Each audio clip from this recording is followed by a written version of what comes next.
স্যারের ঠোঁট আমার ঠোঁটের খুব কাছে।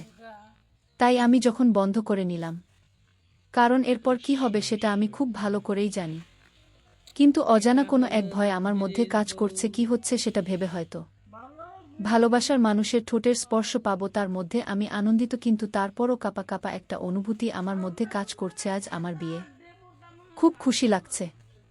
এই দিনটার জন্য আমি কতকাল প্রতীক্ষায় ছিলাম, কারণ আমার দীর্ঘ ৩ বছরের প্রেমের পূর্ণতা পাবে এই বিয়ের মাধ্যমে। আমার আর সাগরের দীর্ঘ ৩ বছর ধরে প্রেম। আমি যখন অনার্স 2 বর্ষে উঠি তখন থেকেই আমার মা বাবা আমার বিয়ে দেওয়ার জন্য উঠে পড়ে লেগেছে। মা বাবা জিজ্ঞেস করেছিল আমি কাউকে পছন্দ করি কিনা, যদি করে থাকি তাহলে তা যেন আমি তাদের নির্ভয়ে বলি আমার পছন্দের কোনো ছেলে থাকলে তারা আমাকে তার সাথে বিয়ে দিতে রাজি আছে। আমি সেদিন মা বাবাকে আমার আর সাগরের রিলেশনের কথা বলে দিলাম। তারা ও আমাদের প্রেম মেনে নিল।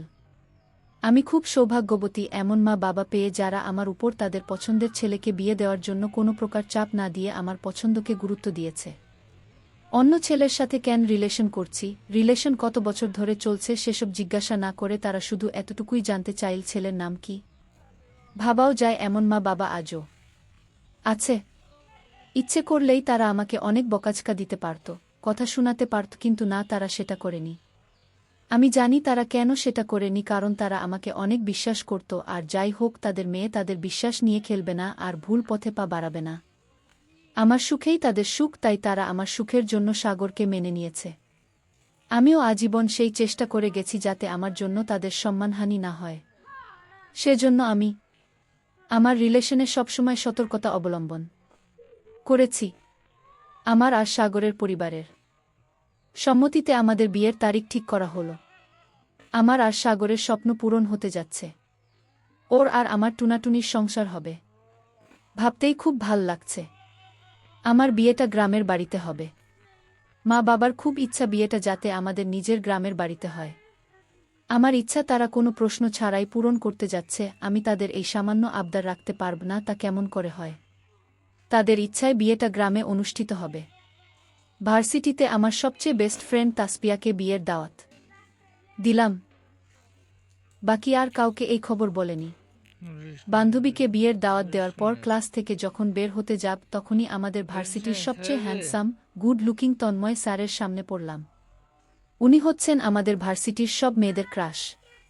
পড়ালেখায় খুব ভালো হওয়ায় আর তাড়াতাড়ি গ্র্যাজুয়েশন কমপ্লিট করায় অল্প বয়সেই ভার্সিটিতে শিক্ষক পদে নিয়োগ পেয়ে যান। উনি আমার কাছে এসে আমাকে দাঁড়াতে বললেন। মেঘ, দাঁড়াও। জি স্যার। শুনলাম তোমার নাকি 3 দিন পরে বিয়ে। কথাটা কি সত্যি? জি স্যার। আমার মুখ থেকে হ্যাঁ শব্দ শুনায় মনে হল উনার চিন্তাগ্রস্ত মুখে মেঘের ছায়া নেমেছে।